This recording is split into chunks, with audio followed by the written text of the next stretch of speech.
você quer que a sua vida mude, o seu espírito, tem que cooperar com o Espírito de Deus, tem que trabalhar em conjunto com o Espírito de Deus. Como assim, bispo? Jesus teve quantos discípulos? Você ouve falar muito dos 12 na Bíblia? Mas todos não tinham o mesmo Espírito? Tinha. Mas Jesus não usou todos da mesma maneira. Entenda, Jesus respeita o nosso espírito. Deus nunca impõe nada. Deus não força ninguém a mudar. Por exemplo, nós temos um discípulo chamado Pedro. Jesus usou muito Pedro, mas Jesus encontrou dificuldade para usar mais Pedro, porque ele queria usar mais a Pedro. Uma vez ele fez Pedro ter uma visão do lençol descendo com os animais, porque Pedro ficava com aquele espírito de pregar só para os judeus, e Deus deu essa visão para que ele fosse na casa de Cornélio pregar para os gentios, e ele teve dificuldade. O Espírito Santo interrompeu a pregação dele, e o Espírito Santo desceu sobre toda a família de Cornélio. E Deus, depois de ter tentado e encontrado dificuldades com Pedro, Deus levantou Paulo, mas Deus tentou com Pedro, porque Pedro não deixou ser mais, se deixou ser mais usado por Deus. Então Deus levantou Paulo. Paulo chegou a dizer: eu nasci fora de época. Ele veio depois dos discípulos, ele não teve aqueles 3 anos junto com os discípulos e com Jesus.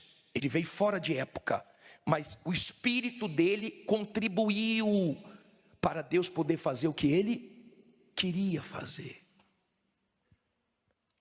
O nosso espírito ajuda ou atrapalha Deus.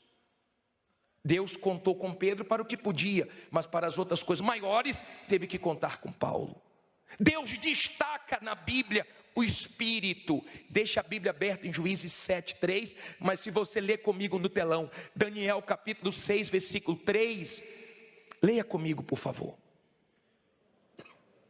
Então mesmo Daniel sobrepujou a estes príncipes, a esses presidentes e príncipes, porque nele havia o quê? Um espírito excelente, e o rei pensava em constituí-lo sobre todo o reino. O que é que era excelente? O espírito.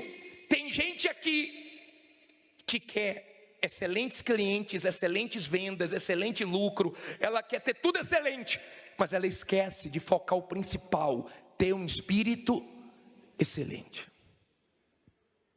Ela quer tudo excelente, ela quer um carro excelente, ela quer morar num lugar excelente, ela quer dar coisas excelentes para a família, para os filhos, mas ela não se preocupa em ter um espírito excelente.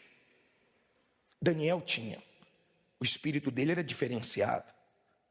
A Bíblia destaca um homem em Números 14:24, chamado Caleb, que tinha uma idade avançada, e a Bíblia diz assim: porém o meu servo Caleb, porquanto nele houve o quê? Outro espírito, e perseverou em seguir-me, eu levarei a terra em que entrou. Olha só, e a sua descendência a possuirá em herança. Olha o que Deus diz, porque ele tem outro espírito. Deus era com os 12 espias, mas 10 não deu para Deus trabalhar. Então Deus só deixou 2 entrar, Josué e Caleb. Outro espírito. Deus observa o nosso espírito. Deus pesa o nosso espírito. Eu falei para vocês que Deus não precisa de condições. Deus às vezes faz coisas que você fica assim: meu Deus, como é que o Senhor consegue fazer isso na minha vida? Eu que não tenho condição nenhuma. Por quê? Porque Deus escolhe as coisas loucas desse mundo. Você tem que crer que Deus te escolheu. Olha para mim, por favor. Noé não era marceneiro, carpinteiro. Gideão não era nenhum herói de guerra. Mas Deus escolheu eles para arrebentar, para vencer. A arca não afundou não, tá? Na batalha, Gideão não perdeu não, ele venceu a batalha. Ele não era herói de guerra, mas Deus sabia que ele iria obedecê-lo. Deus pesa. Enquanto todo mundo estava com medo, na caverna, Gideão estava malhando trigo. Deus gostou disso. De repente, uma das coisas que Deus te escolheu é porque você odeia injustiça. Quem odeia injustiça? Ou você faz injustiça? Porque tem gente aqui que faz injustiça. Mas se você odeia injustiça, se isso mexe com você, fere você, se isso você não aceita, é uma das coisas que faz Deus escolher o ser humano. Odeia injustiça. Gideão estava lá malhando trigo e Deus viu revolta nele. Se fosse outra pessoa que não tivesse esse espírito de Gideão, sabe o que iria acontecer? Aparecer um anjo, a pessoa ia ficar aleluia, aleluia, aleluia. Não, nós glorificamos a Deus. Mas nós também pensamos, se Deus é comigo, cadê a grandeza dele? Cadê as maravilhas dele? Cadê o espírito maravilhoso dele em mim? Amém? Nós pensamos. Espírito do ser humano ou ajuda ou atrapalha Deus. Deu para você entender? Vamos para o capítulo 7, versículo 3. Agora, pois, apregou aos ouvidos do povo, dizendo: quem for o quê? Medroso e tímido, volte e retire-se apressadamente das montanhas de Gileade. Então voltaram do povo 22.000 e 10.000 ficaram. Olha para mim, por favor. Imagine Gideão sabendo que os inimigos eram milhares e de repente ele chama para a guerra, vem 32.000 homens. Ele pode ter calculado, cada homem vai ter que valer por tantos. Aí Deus fala: Gideão, manda os tímidos e medrosos voltarem. Por quê? Porque atrapalha. Tem gente aqui que a timidez dela está atrapalhando Deus, que o medo dela está atrapalhando Deus de fazer o que Ele quer. Ele falou: volta, só vai atrapalhar. Eu não preciso de números. Aí ele continua dizendo o seguinte: e disse o Senhor a Gideão: ainda há muito povo, faz-os descer as águas, e ali os provarei.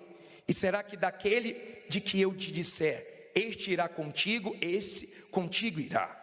Porém, de todo aquele de que eu te disser, este não irá contigo, esse não irá. E fez descer o povo às águas.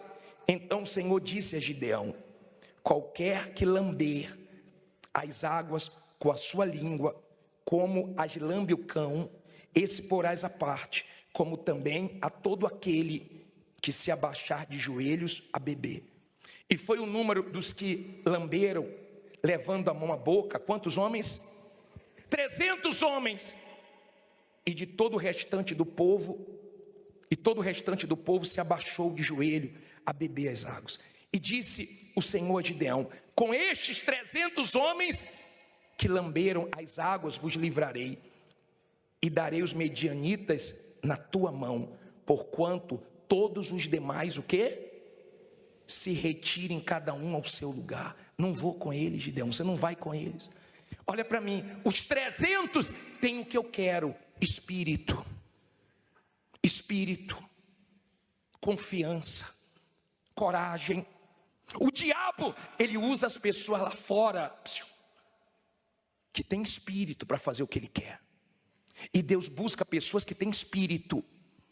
Deixe de ser acomodado, deixe de ser medroso, deixe de ficar esperando Deus fazer tudo sem você fazer nada. Gideão, quando começou, Deus aceitou a oferta dele, o cabrito, mas Deus não parou por aí. Deus queria o segundo boi, sabe por quê? Sabe por quê? Porque Deus queria que ele fizesse algo à altura do que ele queria, algo forte, algo que tivesse espírito, porque as nossas ofertas, os nossos sacrifícios têm espírito. Lembra que Deus disse assim, ó, a oferta de Abel clama até hoje. Não foi ovelha, porque ovelha nem viva clama, quanto mais morta. Mas o espírito não morre. Espírito não morre. Quando a oferta tem espírito, nem Deus esquece, nem você esquece, nem o diabo esquece do que você fez, porque tem espírito. Tem gente que eu admiro o Bispo Macedo, sabe por quê? Porque tem espírito. Às vezes ele chega aqui sábado, vim de viagem missionária, ele diz assim, eu vou fazer domingo. Aí quando pergunto, qual horário, Bispo? Às 3. 7, 9, meia, 18. Parece que ele vai entrar na pessoa. Olha a idade que ele tem, mas não se troca por ninguém mais novo. Caleb tinha a idade que tinha, 85 anos, se viu mesmo. Barzilai tinha 80 anos, se sentia um peso, se sentia velho. Para de achar que você está velho. Para de ficar chamando a morte. Se você entender que Deus tem coisas grandes para você, então sua vida muda. Você precisa ter espírito. Espírito para cortar o altar de Baal. Espírito para pegar tudo que o diabo te fisga e abrir mão. De repente o diabo te fisga, sabe com o quê? Com pecado. De repente o diabo te fisga nas suas fraquezas. Por que você não corta o altar de Baal hoje? Isso abençoa qualquer pessoa na vida espiritual. Ou você está agradando a Deus, ou você está agradando você, ou você está agradando alguém. Alguma coisa está fazendo. Quem está entendendo? Na vida espiritual você não fica neutro. Ou você está se agradando, ou agradando alguém, ou agradando a Deus. Nada te abençoa mais do que agradar a Deus. Pode chegar aqui um cracudo, pode chegar aqui um morador de rua, se ele tiver disposição para quebrar o altar de Baal, para desligar a vida dele com o diabo, para abrir mão de tudo de errado, a vida dele muda. Eu te garanto, porque eu já vi muita gente mudar de vida aqui. E gente que fala assim, ó, hoje estou vencendo nessa área, nunca pensei que ia trabalhar nessa área. E Deus coloca de propósito, para mostrar que não é a pessoa nem a condição, é Deus. Creia que Deus escolheu você. Ele escolhe as coisas loucas. Ele escolhe as pessoas que ninguém acredita. Ele escolheu você. Ele disse, ó, Caleb vai entrar na terra prometida. Diga, eu vou entrar na terra prometida. Ele falou isso para Caleb. Daniel sobrepujou, fez a diferença, porque o espírito era excelente. Mais do que ficar querendo dinheiro, eu quero ter muito dinheiro, eu quero ter uma vida econômica excelente. Isso é consequência. Eu já falei para você, se liberte do espírito de mamão, se liberte do espírito materialista. Eu quero que você tenha o espírito de Deus, porque dinheiro vai ser consequência, mas para você vai ser sempre papel, carro vai ser sempre lata, casa vai ser sempre cimento, mas Jesus vai ser tudo para você. Nós vamos orar agora. Mas hoje você vai fazer uma coisa que um dia eu fiz. Quando Deus me chamou, que eu entendi que Ele queria trabalhar comigo, eu aceitei e abri mão de tudo de errado e assumi minha fé nele. Não pode ter nada com você que te ligue a nenhum outro Deus. Não pode ter nada com você que te ligue ao diabo. Se você tem uma nota de $1, achando que isso vai te dar sorte, um trevo, um crucifixo com Jesus morto, se você tem alguma coisa com você que te liga à superstição, você vai colocar no altar agora. Não pode ter nada que desagrada a Deus com você. Eu tenho aqui, bicho, eu sou viciado em drogas, eu tenho drogas aqui, eu tenho um cigarro aqui. Você vai jogar no altar. Eu tenho uma coisa que minha avó falou que é da sorte, que minha mãe falou que é da sorte. Você não precisa de sorte. Bispo, você que joga na loteria, no bicho, só tem dado zebra para você. Você vai colocar aqui no altar. Você não precisa de sorte, você precisa de Deus. Porque se Deus estiver com você, vai dar tudo certo. Se Deus não estiver com você, você vai se arrebentar. Amém? O altar está aqui. Se tem alguma coisa que desagrada a Deus com você, abra a mão e coloque aqui. Quanto mais rápido você vier, mais rápido Deus vai te abençoar. Você não precisa disso. Você precisa ter só sua fé apoiada na palavra de Deus. Aí você vai clamar e vai ser ouvido. Amém? Se Deus falou com você através desta mensagem, compartilhe. Inscreva-se em nosso canal e não esqueça de ativar o sino para ser notificado das próximas postagens.